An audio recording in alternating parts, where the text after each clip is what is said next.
Well, Manso and Clay Ferraro here on Local10.com with a Dolphins Web Extra, and we're going to discuss the Dolphins. Their game, not necessarily just the game against the Steelers, Clay, because it was an ugly game. They lose 30-12, but more big picture, I think, is where we should focus on. What happened Sunday doesn't change the fact that this was a very successful season for the Dolphins and Adam Gase. Your general thoughts, I guess, on what the Dolphins not only did on Sunday, but big picture, what happened with the season. If I'm a Dolphins fan, I'm ecstatic about what happened this year. I know it's really hard to feel that way after such a crushing loss in the playoffs and your season is over so abruptly, but you got to feel good. You hired a young head coach. In his first year, he completely changed the culture in that locker room.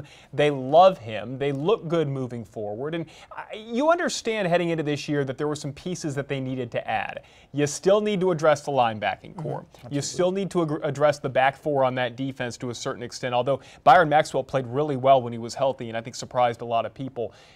But I think you got to be, when you step back from this, and Adam Gase wasn't able to do this after the game. He'll do it this week, I think. When you step back from this, you got to be optimistic and feel like you're going in the right direction, and that's really all you can ask for right now. You got your coach, you got your quarterback when Ryan Tannehill comes back. I think the most important thing is you got your coach, and I think in this league, you need a coach who has a plan. You need a coach who players can back, go after and say, that's our coach, that's our guy. We believe in his system, we believe in what he says, and I think the Dolphins bought into it. You saw it with the way they played, even today when they fell behind, just at the Patriots game the other day. They were out, man. There's no doubt about it. Injury is a big reason why I get it, but Steelers were the better football team. The Steelers had the better quarterback. Obviously, Le'Veon Bell, Antonio Brown. The pieces the Steelers had were better, yet the Dolphins didn't give up. You saw them fight for their coach, and I thought that was kind of the storyline of the season.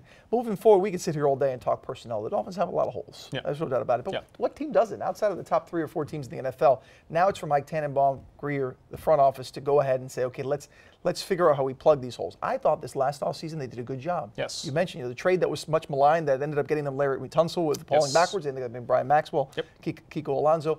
I think the Dolphins are headed in the right direction. I think it all starts with Adam Gase. Yeah, linebacker, right side of that offensive line, and I mentioned the backfield. Really, the safety spot opposite Rashad Jones. I think all those positions are going to be up for grabs, and you may see them in tight end as well. Try to address those. Position in the league. We see it all over the league. The success of tight ends. Yeah. The thing I do want to make clear, I think this is different than 2008. I think in 2008 you looked at this, and I think even the most homerific Dolphins fans said, all right, Tom Brady got hurt, and it was really nice to be able to go and win the division and go to the playoffs that year. Yeah, I get it. Weak schedule, and I understand that moving forward next year the schedule is going to get a little bit tougher, but it's kind of a it's really only 2 games that change. And it's hard to say what a schedule is going to look like this early.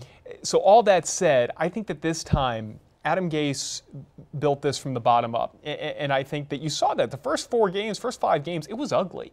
But then they started to build on that foundation, and even though guys got hurt, guys that are cornerstone players, Rashad Jones, Mike Pouncey, Ryan Tannehill at the end of the year, that culture still stayed, and they were able to build on that. And I think moving forward, you add the pieces to that. Once you get to the playoffs, it's about personnel. It is. Health, personnel, no doubt. Yes. So I think that they were able to get by with the change in attitude and the change in culture until you got to that point. Now, let's add the other pieces to the mix. Yeah, the hardest thing is getting back there. It's not. People talk about learning from what happened, and the Dolphins will learn from this, but now you got to have the hard part is do it all over again. The hard work in the offseason, making the good moves again from the front office, getting good draft picks, and trying to see if you can add to it. At least, again, the Dolphins with a 10-6 season, nothing to hang their heads about. Adam Gase, successful first year.